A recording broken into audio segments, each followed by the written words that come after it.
33% महिलाओं को आरक्षण देने का काम किया।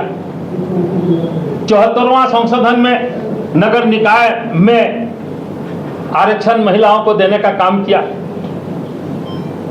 और आज भी सदैव महिलाओं के आरक्षण की पक्षधर कांग्रेस रही है। लेकिन यह भाजपा भ्रामक प्रचार कर रही है। इसका एक ही एजेंडा था कि ये चुनाव में इसको प्रोपेगेंडा करें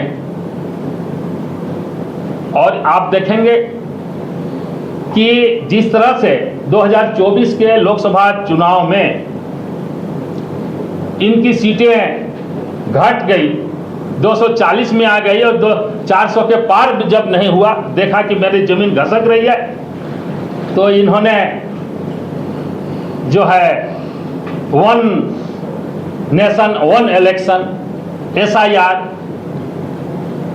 चाहे बिहार हो बंगाल हो, और उसके बाद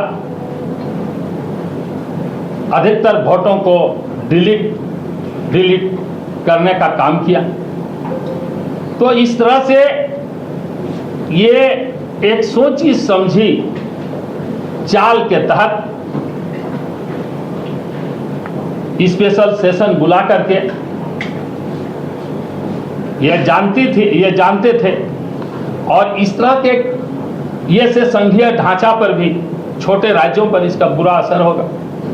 अब हम सबों की मांग है, कांग्रेस पार्टी की मांग है कि भाई जिस तरह ST SC को आरक्षण का लाभ मिलता है, OBC को भी संसद में और लोकसभा विधानसभा में उनको भी आरक्षण का लाभ मिले।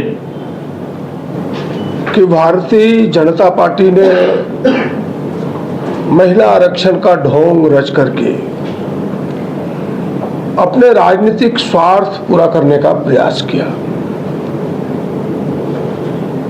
उसके पीछे मनसा यही था, जैसा अध्यक्ष जी ने बताया, सर्वविदित है कि 2023 महिला आरक्षण विधेयक जब सर्वसम्मति से पास हुआ, केवल 2 सांसदों ने विरोध किया था,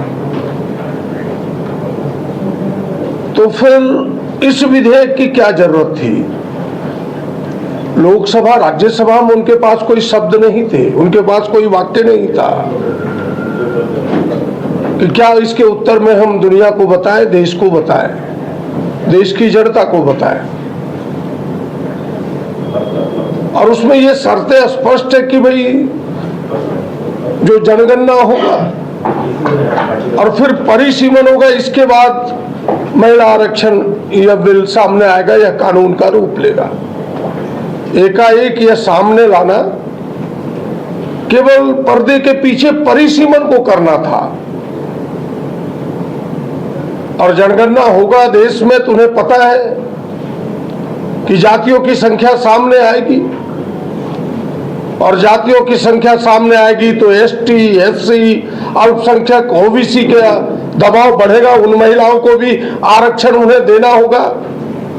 उन महिलाओं के हक में कटौती के लिए, OBC का कटौती के लिए, ST SC के कटौती के लिए, अल्पसंख्यकों के अधिकार के कटौती के लिए इस संशोधन को उन्होंने पेश किया है। आज उनका चेहरा बेनकाब हुआ है, उनके पास कोई उत्तर नहीं है। और हम कांग्रेस के लोग तो आज से नहीं, आजादी के बाद ही हमने महिलाओं को समान रूप से देखा है, समान रूप से। की बात करें या इस देश को पहली महिला प्रधानमंत्री देना हो, देश को पहली महिला प्रेसिडेंट देना हो, पहला CM देना हो, सांसद देना हो, इन तमाम चीजों को करने का काम कांग्रेस ने किया है। लोकसभा अध्यक्ष भी पहली बार कांग्रेस ने एक महिला को यह मौका दिया।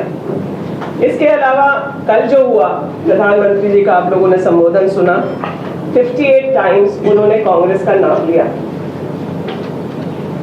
जब ये नारी शक्ति वंदन अधिनियम 2023 में पारित हुआ 21 सितंबर को, उसके बाद से लगातार महिलाओं में रोष था, खास करके जो राजनीतिक महिलाएं हैं उनमें विशेष करके, कि अगर इनकी नीयत साफ होती तो वो तत्काल प्रभाव से लागू होता। 2024 में महिलाओं को आरक्षण मिलता और वो लोकसभा और विधानसभा, आज कई राज्यों में चुनाव हो चुके। अगर 19 में नहीं भी किया इन्होंने तो कम से कम 24 में करते तो कई महिलाएं आज सशक्त आवाज बन करके पार्लियामेंट और विधानसभा में अपनी बातों को रख रही होती।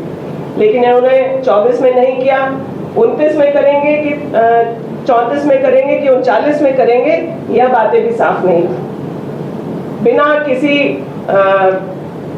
बातों को बहुत दबाव बनाए पूरे विपक्ष ने, महिलाओं की बात थी तो उसको सर्वसम्मति से पारित किया। इनकी मंशा साफ नहीं थी, इसलिए इन्होंने 24 में इसे लागू नहीं किया, अन्य राज्यों के लिए लागू नहीं किया और देर रात 16 अप्रैल को 2026 को इस अधिनियम को, जो पहले 23 में पास हो चुका था, उसको नोटिफाई किया।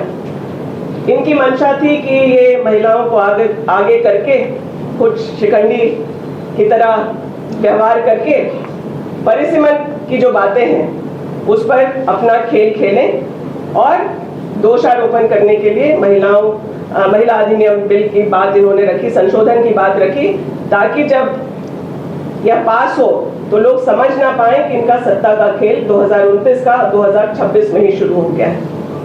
सिर्फ और सिर्फ सत्ता में वापस बैठने का इंतजाम भाजपा और भाजपा के जो पार्टी संगठन के लोग हैं या फिर इस देश के प्रधानमंत्री हो या गृह मंत्री हो, इनका मकसद सिर्फ और सिर्फ 29 में कैसे सत्ता में बैठे यह था। अगर यह नहीं होता तो ये पहले कास्ट सेंसस का इंतजार करते और उसके बाद सभी वर्गों का, SC ST की संख्या तो पता है, लेकिन क्या इस देश में OBC की संख्या 50% से अधिक नहीं है? क्या इस देश के प्रधानमंत्री को नहीं पता? क्या वो सिर्फ OBC का पूरा हिस्सा वो अकेले अपने और